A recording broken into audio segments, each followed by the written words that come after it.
العمر في سهو وفي لهو وفي خسر فيا ضيعات ما أنفقت في الأيام من عمري وما لي في Una clase sobre el reglamento del aborto.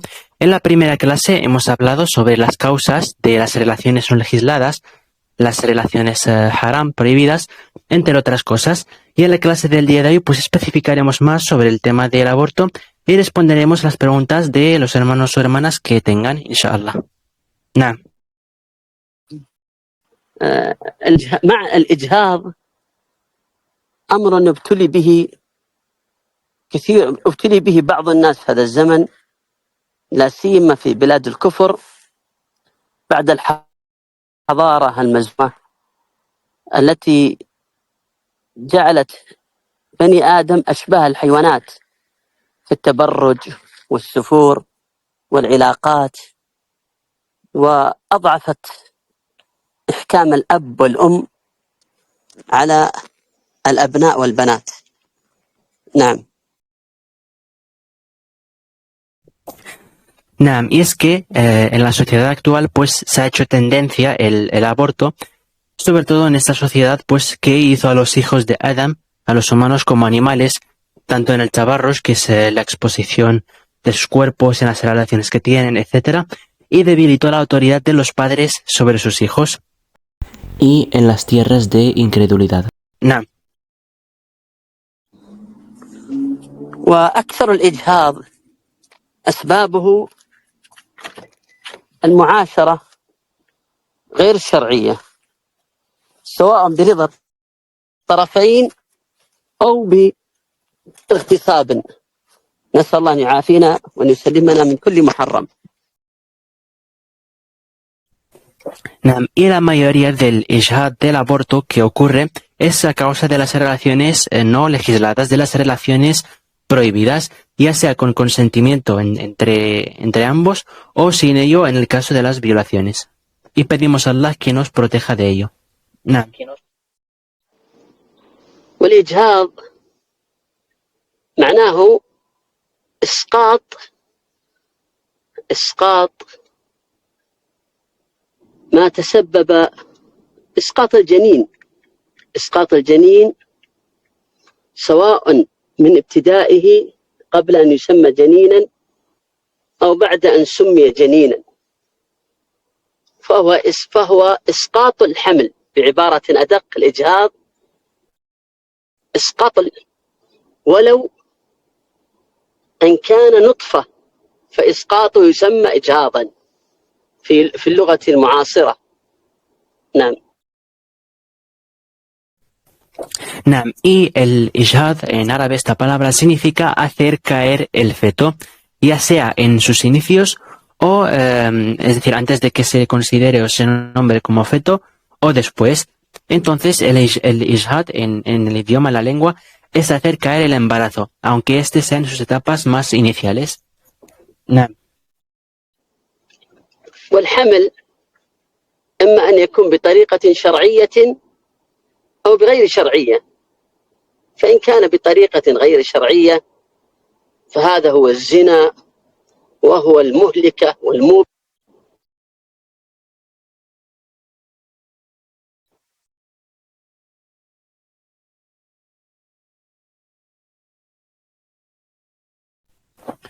Naam. Y el embarazo puede ser a causa o puede ocurrir por una forma sharaía, es decir, legislada o no legislada. Y en la no legislada es a través del zina, a través del adulterio, que es uno de los pecados destructores.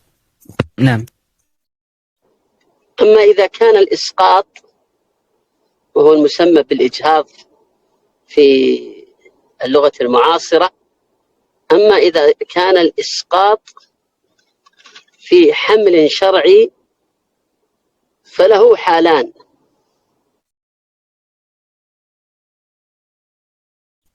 Naam. Y en cambio el isqat, y el isqat es como se dice al ijhad, el aborto en términos modernos, si este isqat, si este aborto ocurre en un caso shara'i, es decir, en un embarazo legislado, entonces tiene dos formas.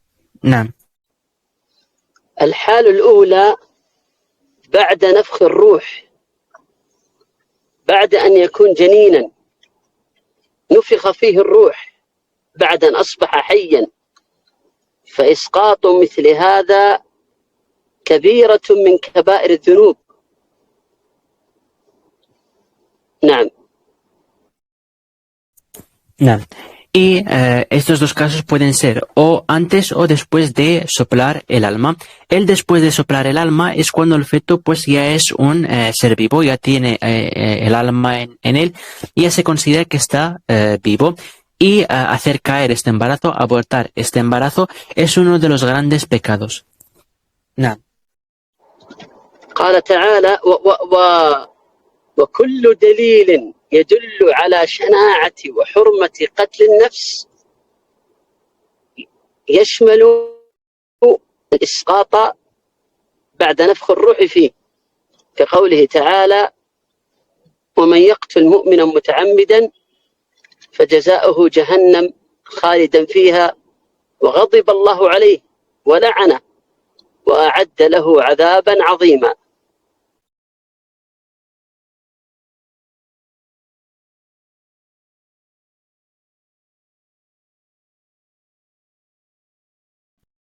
Nah. Y, nah. Y toda la evidencia que indica sobre matar el alma incluye también, o sea, todo lo que indica pues la evidencia del pecado de matar el alma, etcétera, incluye el isqat, incluye el aborto después de que se sople en él el alma. Como vemos en un verso donde Allah subhanahu wa ta'ala nos explica que quien mate a un creyente intencionadamente, su recompensa o su merecido es Jahannam, y Allah estará enfadado con él y lo maldijo y le preparó un su castigo. Nah. وروى البخاري ومسلم عن أبي هريرة رضي الله عنه أن النبي صلى الله عليه وسلم قال اجتنبوا السبع الموبقات أي المهلكات، وذكر منها وقتل النفس التي حرم الله إلا بالحق.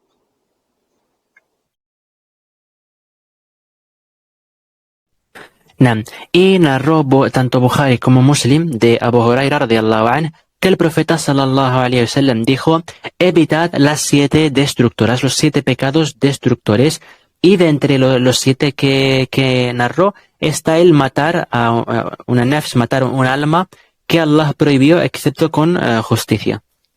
Nam.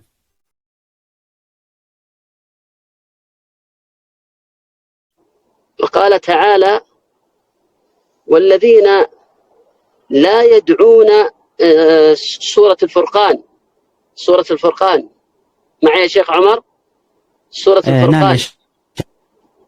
قال سبحانه والذين لا يدعون مع الله إلها آخر، أي لا يقعون في الشرك ولا يقتلون النفس التي حرم الله إلا بالحق. قال ولا يزنون ومن يفعل ذلك يلقى أثاما.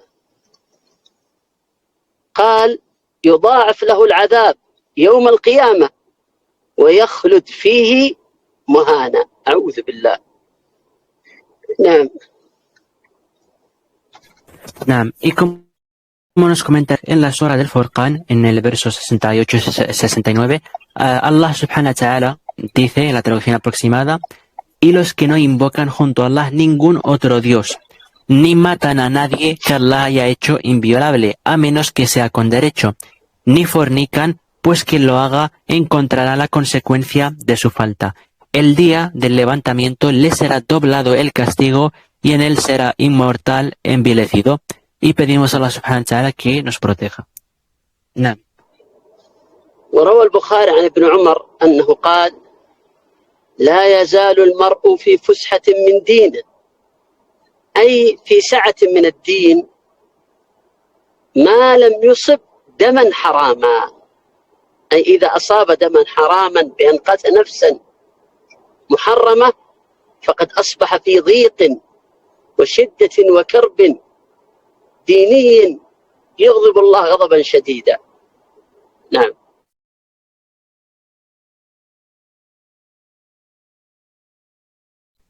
Nah. Y también tenemos en una narración donde هل الحديث من ابن عمر يا شيخ؟ نعم، عن ابن عمر. نعم. Y tenemos una narración narrada por Ibn Umar, radiyallahu anhuma, donde nos menciona que no sigue una persona en su religión, es decir, uno está bien en su religión, mientras no toque la sangre prohibida, mientras no alcance sangre muharrama, es decir, prohibida, es decir, que no mate o no alcance a una alma, a matar a una alma que no le es permisible. Y es que si se encuentra en esta situación, es una situación muy grave y muy difícil que enfada mucho a Allah subhanahu wa ta'ala y tiene graves castigos. نعم. إلى غير ذلك من الأدلة الكثيرة. نعم. Entre otras muchas evidencias. نعم. ومما قرر العلماء وقد حكوا الإجماع على ذلك أنه لا يجوز لأحد أن يقتل غيره مقابل أن يبقي وأن يسلم نفسه من القتل، لأن نفسه ليست أولى من نفس غيره، وقد أجمع العلماء على ذلك. نعم.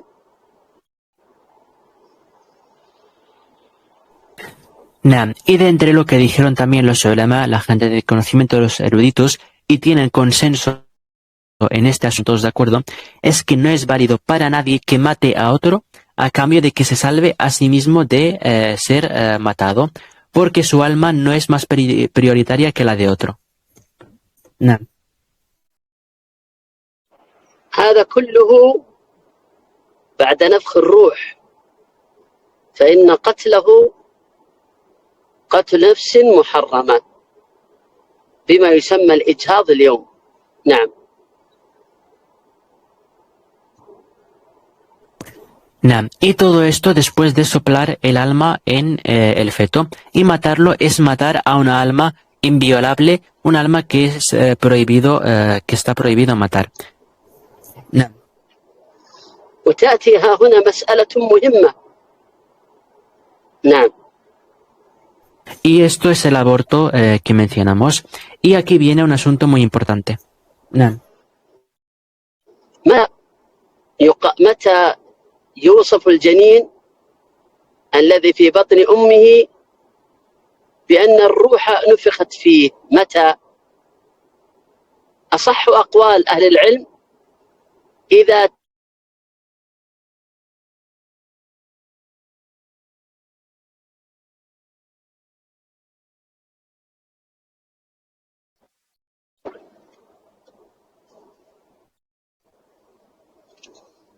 لم نسمعك يا شيخ، فقط سمعنا إلى الصحة عند أهل العلم وقطع صوت. إذا تبين خلقه. نعم. ومعنى تبين خلقه أي بدأ يظهر الخلق ويتضح، بدأ يظهر مكان العينين واليدين والرجلين وهكذا. إذا تبين خلقه فقتله قتل لنفس محرمة. نعم.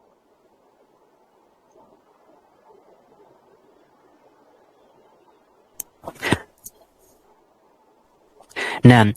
Y cuando se describe el janin, el feto, que hay en la barriga de su madre, cuando se sabe que el ruh, que el alma fue insuflado en él, la opinión más correcta de los eruditos es cuando se distingue su imagen, es decir, se empieza a distinguir de él pues, los ojos, las manos, los pies, etc. Si se distingue ya con su imagen, en ese caso, a partir de entonces, matarlo ya es matar una alma inviolable. Naam. والدليل على هذا أن الإمام أحمد حكى الإجماع، انتبه، الإجماع على أن الأمة المملوكة، وكان قديما هناك إماء ومملوكات، إذا عاشرها سيدها الحر وولدت وأسقطت ولدا قد تبين خلقه فهي أم ولد. ينبغي أن تعلموا أن الأمة المملوكة إذا عاشرها سيدها، ويجوز السيد أن يعاشرها، فإذا ولد لها ولد تكون ولد، لها أحكام شرعية، منها إذا مات سيدها فإنها تعتق. فإذا عاشر السيد امرأة مملوكة من المملوكات التي لديه فولدت فسقط حملها، سقط جنينها وقد تبين خلقه، فإنها أصبحت ولد. فهذا يدل على أن الأحكام الشرعية معلقة على تبين الخلق. واضح يا شيخ؟ واضح يا شيخ. نعم. نعم تفضل. نعم. Y la evidencia de esto es que el imam Ahmad narró consenso sobre el tema. Y por ejemplo, que la ama mameluca, es decir, la esclava, si su señor libre tiene relaciones con ella, y obviamente pues las esclavas eran en tiempos anteriores donde existía este sistema, ¿no? Si su señor, que es libre, tiene relaciones con ella, y esta mujer queda embarazada, y cayó su embarazo, cayó el feto que tenía, y este tenía ya imagen de persona, es decir, se podía distinguir de su imagen, pues como hemos dicho, los ojos, las manos, los pies, etcétera. Entonces hay que saber que esto tiene unas consecuencias, es decir, tiene unos reglamentos. Y es que hay que saber que si la esclava está con su señor y es válido para él estar con ella, tener relaciones con ella, tiene reglamentos diferentes si tiene un hijo. Entonces, si ella queda embarazada y el embarazo cae, pero este feto que ha caído, como he dicho, ya se distingue, tiene la imagen ya de humano, ya se le ven los ojos, se distingue los ojos o las manos, los pies, etcétera. En ese caso ya se considera a esta esclava, a esta mujer, la madre de un hijo, ¿de acuerdo? Entonces, esto trae reglamentos y consecuencias en la legislación. Entre ello, es que si muere su señor, ella queda libre, ella tiene el derecho a quedar libre. نعم.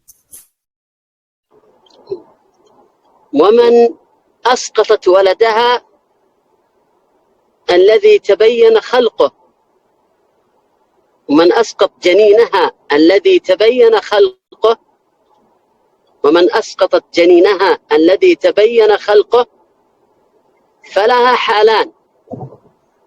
نعم تفضل. نعم. Y la mujer a su hijo, que se distinguió ya su imagen, y quien haga pues caer su feto, que ya se distingue su imagen, esto tiene dos casos. نعم. الحالة الأولى أن تكون متعمدة، بأن ذهبت إلى الأطباء وطلبت إسقاطه أو شربت شيئا يسقطه، فهذه عليها الإثم، فهذه آثمة. هذا الأمر الأول، ويجب عليها التوبة لأنها وقعت في كبيرة من كبائر الذنوب. الأمر الثاني، عليها صوم شهرين متتابعين، وهذه الكفارة.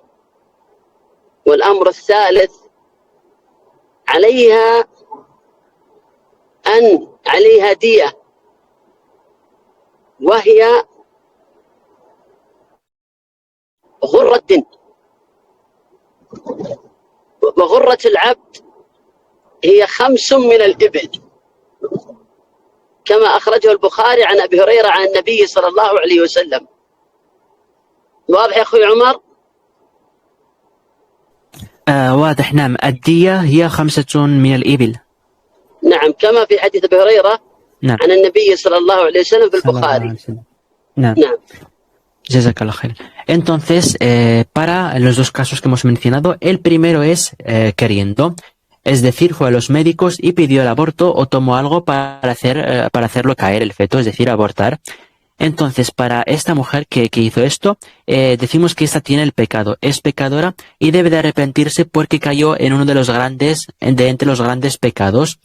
Y lo siguiente que debe hacer es ayunar 2 meses seguidos como kafara, es decir, como expiación para el pecado. Y tercero es que también debe de pagar la diyya, que es el precio, que son 5 ibil, es decir, 5 camellos, como viene en la narración de Abu Huraira del profeta sallallahu alayhi wa sallam. نعم. الحالة الثانية أو قبل الحالة الثانية، إن من المعلوم أن دية الرجل 100 من الإبل، وأن دية المرأة نصف دية الرجل 50 من الإبل، فعشر هذه الدية 5 من الإبل. فإما أن تخرج 5 من الإبل، وإما أن تقدر ثمنها فتخرج، أو ينظر إلى المحاكم في السعودية كم قيمة الدية وتتبع السعودية، لأنها تحكم بالشريعة الإسلامية ويقوم على ذلك العلماء. نعم.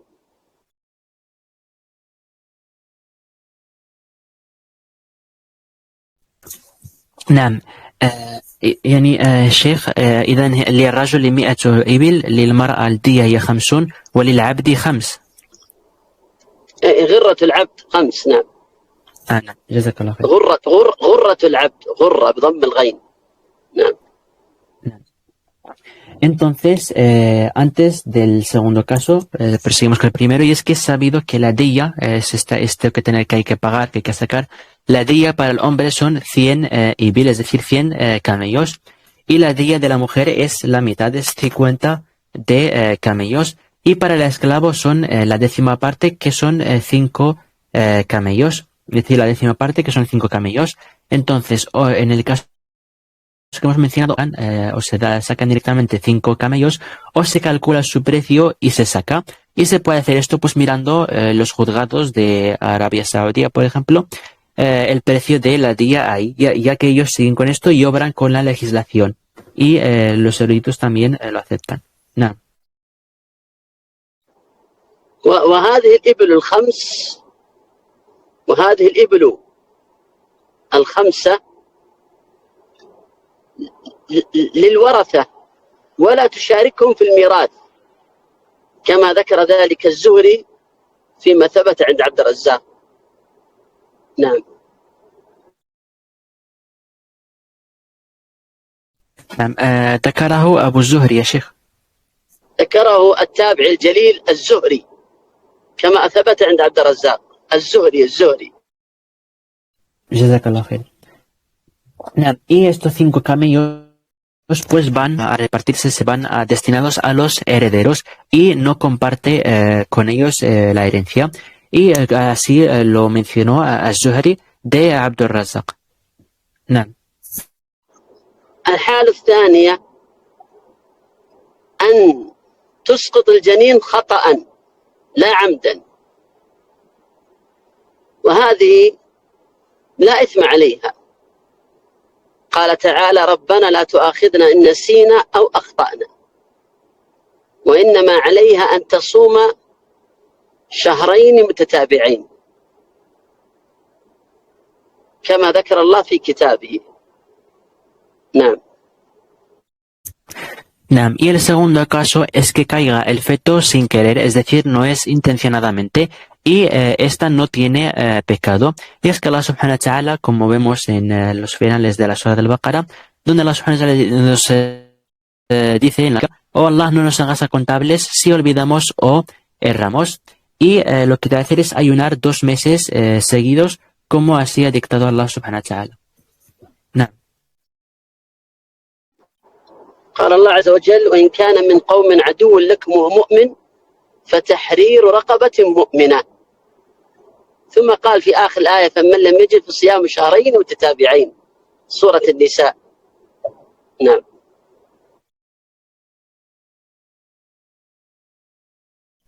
نعم. Y también Allah subhanahu wa ta'ala dijo en la Surah de An-Nisa, en el verso 92, donde dice: y quien mate a un creyente por error deberá poner en libertad a un esclavo creyente y pagar el precio de sangre a su familia, a menos que ésta lo perdone por generosidad. Y también menciona luego que debe de ayunar 2 meses seguidos. نعم. تنبيه: يقرر الأطباء أحيانا أن الجنين مشوه أو معوق، فيطلب الأطباء من الوالدين أن يسقطاه وهذا لا يجوز، هذا قتل نفس محرمة، هذا كبيرة من كبائر الذنوب، هذا فيه الكفارة التي تقدم ذكرها. نعم. Nam, perdón, y quien no encuentre manera de hacerlo, que ayune 2 meses consecutivos como reparación aceptable por Allah. Entonces también ocurre a veces que el médico pues puede decir que el feto pues tiene alguna deformidad o tiene algún problema y los padres en ese caso piden el aborto. Y esto es totalmente impermisible, no es aceptable y es uno de los grandes pecados y necesita la expiación, la kafara, como hemos mencionado antes. Y es matar a una alma sin derecho. نعم. بهذا ينتهي الدرس والله أعلم. لا، المعذرة تذكرت شيئا قلت لكم قبل. إسقاط الجنين له حالان. الحالة الأولى بعد نفخ الروح فيه، وأن هذا يكون بعد تبين الخلق. أما الحالة الثانية قبل نفخ الروح فيه، أي قبل تبين الخلق. نعم. Nah, y os dije antes que hacer caer el feto tiene 2 casos. El primer caso es después de que se sople el alma en él. Y esto se ocurre o esto se distingue al poder pues distinguir la imagen del feto. Y el segundo caso es antes de que se sople el alma en él. Nah. فقد تنازع العلماء في إسقاط الجنين في مثل هذا الحال وهو قبل تبين الخلق. وأصح أقوال أهل العلم والله أعلم أنه يجوز إسقاط الجنين في هذا الحال، لأن الروح لم تنفخ فيه فليس حيا فيعامل معاملة الأحياء، فلذا يجوز إسقاطه والله أعلم.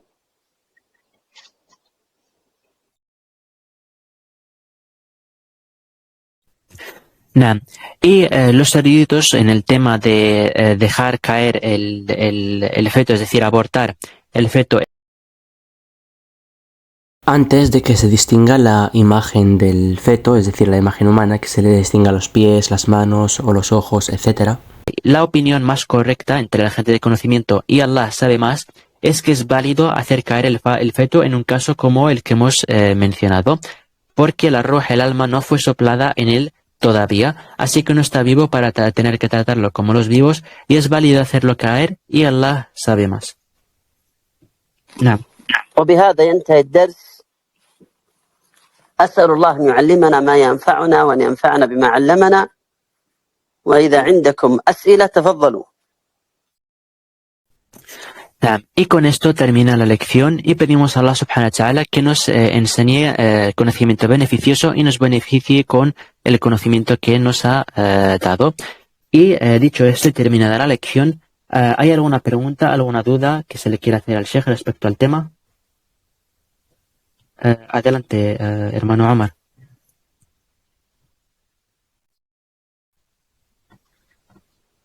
إذا في أسئلة مباشرة أحسن يا أخوي عمر، وإذا عندكم شيء مكتوب فاجعلوه، يعني المهم الذي عنده السؤال مباشرة يسأل أحسن.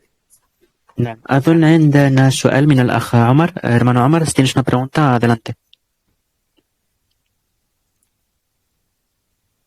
¿No? ¿No hay ninguna pregunta? لا، رفع يده لكن أظنه ليس عنده أي سؤال. نعم. في أسئلة في شيء؟ Tengo una pregunta. Tenía el micro cerrado. Bueno, la pregunta era que si está permitido leer libros anteriores al Corán, como el Evangelio y todo eso, a pesar de sus contradicciones y alteraciones, etc. Y alguien musulmán como yo podría hacerlo. Claramente llego leyéndolos sin querer en lo que dice ni tener fe en ellos. Y jazakallahu khair. وإياك جزاك الله خير. الشيخ هل تسمعني؟ هذا السؤال يعني هو خارج عن الموضوع، هل تريد أن نجيب عليه الآن أم؟ لا خارج الموضوع. إذا ما بقي له فنجيب عليه. الأصل نبدأ بالموضوع. Antes de responder a tu pregunta, hermano, primero vemos si hay alguna pregunta del tema, ¿de acuerdo? Sobre todo, priorizamos a las del tema. Y si eso, ahora la respondemos. ¿Hay alguna pregunta más que sea sobre el tema del aborto? ¿Alguna duda que haya sobre el tema? Si hay alguna pregunta, pues aprovechad ahora que tenemos a nuestro querido Sheikh con nosotros. Y si no, pues concluiremos la clase, inshallah. نعم أظن أن ليس هناك أي سؤال خلاص يا شيخ. إذن هاتي سؤال أخينا عمر. نعم هاتي سؤال أخينا عمر. نعم. إذن الأخ عمر يقول السلام عليكم ورحمة الله وبركاته، وسؤاله يعني هل يجوز قراءة يعني كتب الديانات الأخرى يعني من أهل الكتاب المسيحيين واليهود لكي يرى ما في كتبهم، هل هذا يجوز؟ أولا عليك السلام ورحمة الله وبركاته. الأمر الثاني لا يصح أن يقال للنصارى مسيحيين، أن يقال للنصارى مسيحيون، فإن اسمهم الذي سماهم الله به في القرآن نصارى.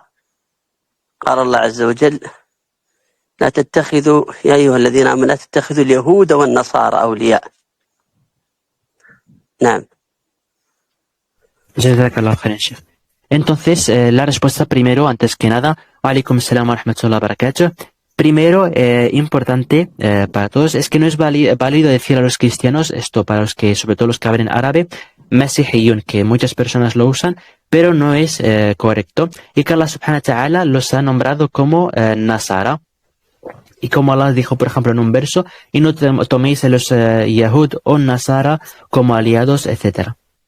نعم. ذكر هذا العلامتان الكبيران، العلامة ابن باز والعلامة ابن عثيمين رحمه الله تعالى. نعم. Y esto lo mencionan tanto los grandes eruditos como el Sheikh Ibn Baz como el Sheikh Ibn Uthaymin رحمه الله. نعم. الأمر الثالث قراءة كتب المخالفين ككتب الكفار من اليهود والنصارى أو كتب المسلمين من أهل البدع كالأشاعرة والصوفية لا يجوز إلا لمن كان عميقا في العلم الشرعي ثم، وانتبهوا إلى ثم، يحتاج لذلك لأجل الرد عليهم أو نحو هذا. أما أن يقرأها لمجرد قراءتها من ليس ذا علم شرعي فهذا خطأ كبير، حتى لو كان يريد أن يرد، لأنه ليس عنده سلاح. وكذا لو قرأها من هو عميق في العلم الشرعي ليس لأجل الرد وإنما هكذا، هذا خطأ أيضا. فلا يجوز له أن يقرأها إلا إذا كان هناك هدف شرعي تقره الشريعة. نعم.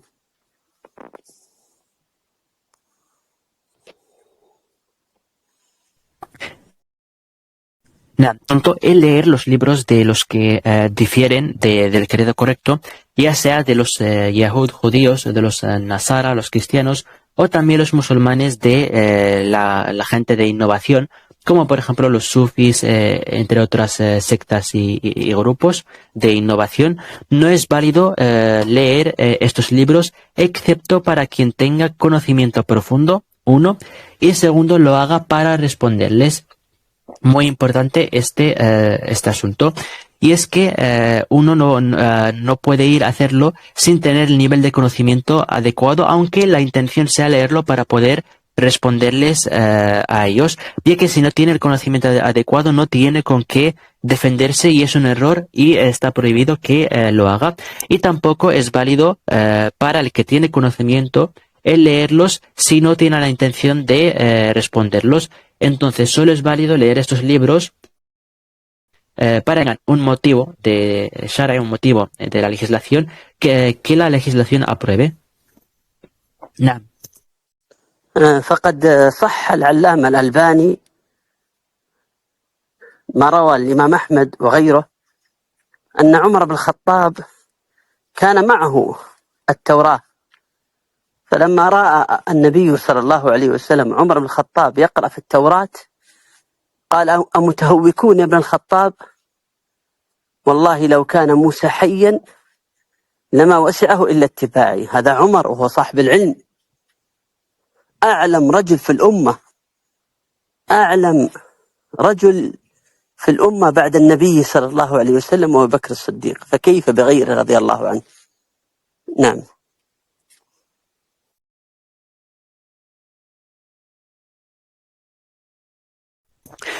Nah.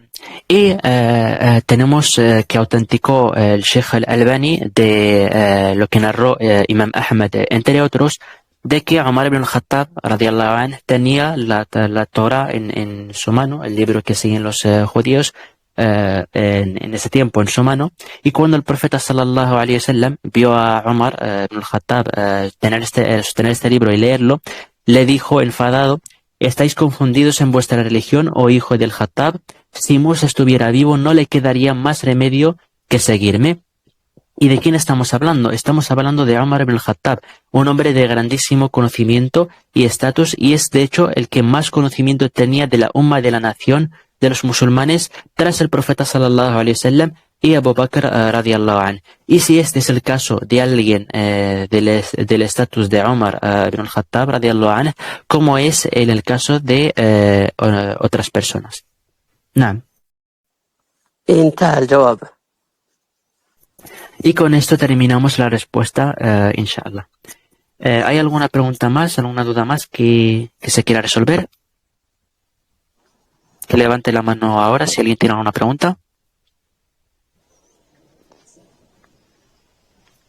Sí, hermano Mohammed, ¿tienes alguna pregunta o...?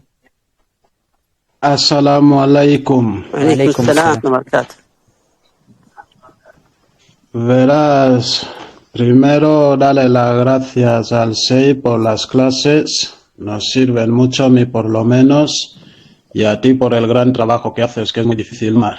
Mi pregunta es, los incrédulos siempre se apoyan cuando los acorralas en su propia ignorancia, se apoyan, como ya sabemos, o si no es ofender al profeta, pero otras cosas que de las que dicen es que dicen que el profeta Isa, la paz sea con todos los demás, que él dijo que antes de Abraham él ya fue. Yo lo que quería saber si eso es otra mentira de las que tanto han inventado los cristianos a lo largo de la historia, o eso es verdad. Vale, le podemos comentar esta pregunta al Sheikh, aunque tiene un poco más que ver con la Biblia, etcétera, pero si le pasamos la pregunta al Sheikh, inshallah, ¿de acuerdo? Vale. إذن شيخ هذا آخر سؤال لليوم، هو أيضا في موضوع آخر. يقول: السلام عليكم ورحمة الله وبركاته، يعني شكرا جدا على هذه الدروس، جزاك الله خيرا يا شيخ، تنفعنا كثيرا. وسؤاله يعني ليس عن موضوع الإجهاض، لكن سؤاله يقول: هذا خاصة يعني عن الكثيرين يعني من النصارى، ويقول أن الكثيرين دائما يعني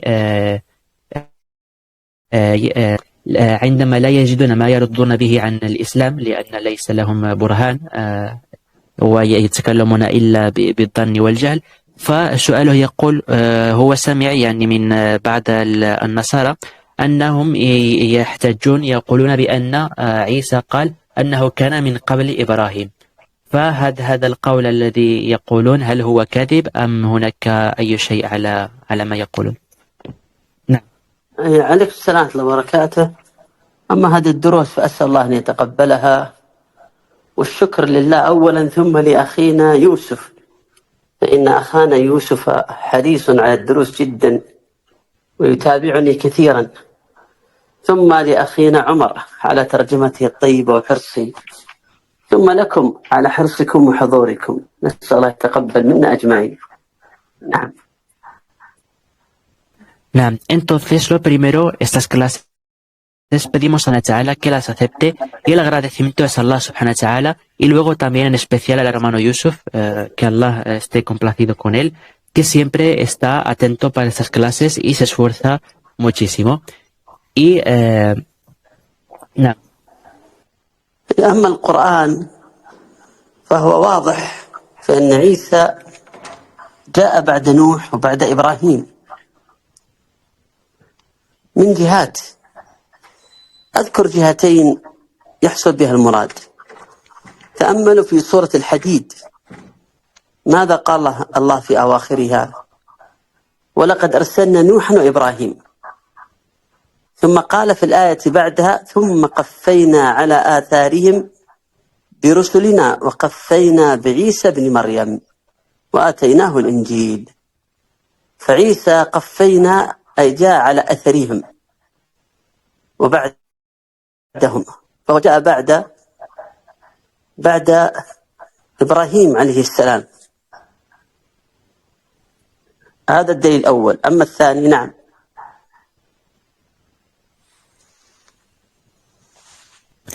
Naam. Entonces, en cuanto al Corán, el Corán está claro en este asunto. Isa alayhi salam vino tras Nuh y tras Ibrahim alayhi salam. Y como Allah subhanahu wa ta'ala en varias instancias del Corán es muy claro en este asunto. Y por ejemplo, en un verso donde dice وَقَفَّيْنَا بِعِيسَى ibn Maryam, es decir, y después vino Isa ibn Maryam, después de Ibrahim vino Isa ibn Maryam. Entonces se ve claramente que viene tras él y no antes que él. نعم. أما الآية الثانية فقال الله في سورة آل عمران: يا أهل الكتاب، أي يا أيها اليهود والنصارى، والنصارى نبيهم عيسى كما تعلمون. يا أهل الكتاب، لم تحاجون في إبراهيم وما أنزلت التوراة والإنجيل إلا من بعده. هذا يدل على أن عيسى جاء بعد إبراهيم. نعم، يعني لما تحاجون في إبراهيم وتجادلون ولم تنزل التوراة والإنجيل ويرسل موسى وعيسى إلا بعد إبراهيم، فكيف تزعمون أنكم تبع إبراهيم وأنتم أتيتم بعده بدين مخالف لدين إبراهيم؟ نعم.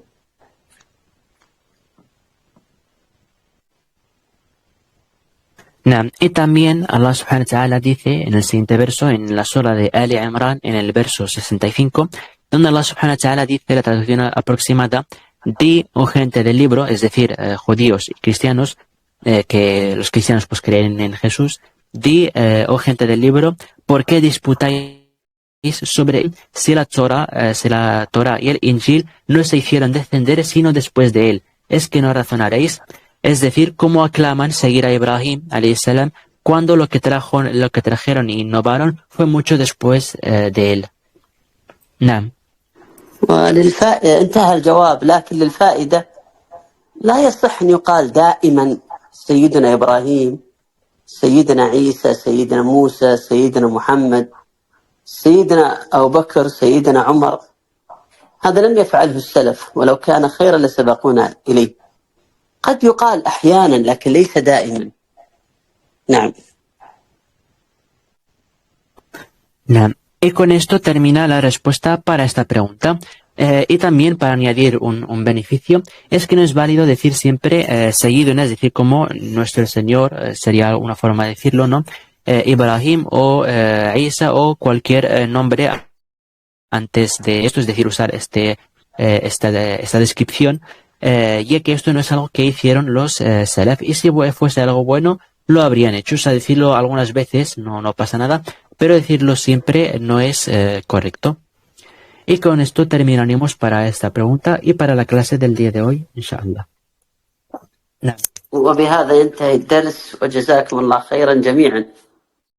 Y con esto terminamos la clase del día de hoy, y que Allah os recompense y bendiga a todos. Barakallahu fik, ya Sheikh.